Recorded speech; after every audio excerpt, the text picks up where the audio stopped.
ഏഴൂർ ഗ്രാമപഞ്ചായത്ത് കുടുംബശ്രീ CDSന്റെ നേതൃത്വത്തിൽ പഴയങ്ങാടി ബസ് സ്റ്റാൻഡിൽ ഓണം വിപണനമേള ആരംഭിച്ചു. Ezhur panchayat president P. ഗോവിന്ദൻ ഉദ്ഘാടനം ചെയ്തു. ഓഗസ്റ്റ് 27 വരെയാണ് മേള.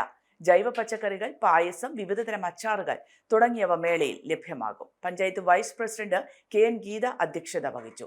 CDS chairperson MK Latha, assistant secretary Shaiju C, ആരോഗ്യ വിദ്യാഭ്യാസ standing committee chairman PK Viswanathan master, KP Anilkumar, Jaseer Ahammed തുടങ്ങിയവർ സംബന്ധിച്ചു. നാട്ടിലെ മുക്കിലും മൂലയിലും സാംസ്കാരിക സംഘടനകൾ ഉൾപ്പെടെ ഒരു ഓണ ആഘോഷത്തെ വരവേൽക്കാൻ വിപുലമായ പരിപാടികളാണ് ആസൂത്രണം ചെയ്തിട്ടുള്ളത്. കുടുംബശ്രീയുടെ ആഭിമുഖ്യത്തിൽ നടത്തുന്ന ഓണച്ചന്തയിലൂടെ ലഭ്യമാക്കണമെന്ന് ഗവൺമെന്റ് തീരുമാനിച്ചതിന്റെ ഭാഗമായിട്ടാണ് ഏഴൂർ ഗ്രാമപഞ്ചായത്ത് ഇതുപോലെ ഇങ്ങനൊരു വിപണനമേള ഇന്ന് ഏഴൂർ ഗ്രാമപഞ്ചായത്തിന്റെ ബസ് സ്റ്റാൻഡിൽ സംഘടിപ്പിച്ചിട്ടുള്ളത്. ഇത് മറ്റന്നാൾ വരെ നീണ്ടു നിൽക്കും. നമുക്കറിയാം, വിഭവസമൃദ്ധമായ ഒരു ഓണത്തെ തന്നെയാണ് വരവേൽക്കാൻ നമ്മൾ പോകുന്നത്.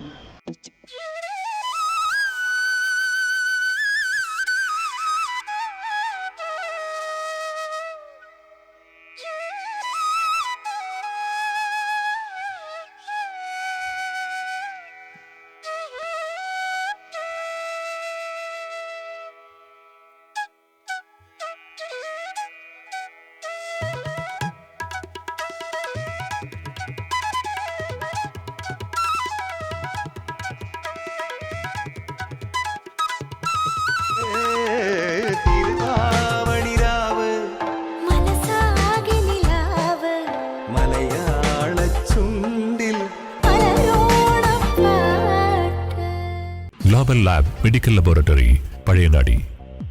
വിദഗ്ധരായ മെഡിക്കൽ ലാബ് ടെക്നീഷ്യന്മാരും അത്യാധുനിക സജ്ജീകരണങ്ങളും പരിശോധനകളിലെ കൃത്യതയുമായി 14ാം വർഷത്തിലേക്ക്. Global lab medical laboratory Pazhayangadi. Government clinical establishment നിയമത്തിനനുസരിച്ച് നടത്തുന്ന പഴയങ്ങാടിയിലെ ഏറ്റവും മികച്ച മെഡിക്കൽ ലാബ്. ഒപ്പം ജനകീയ ഡോക്ടർ നാരായണന്റെ സേവനവും ഇവിടെ ലഭ്യമാണ്. Global lab medical laboratory Pazhayangadi.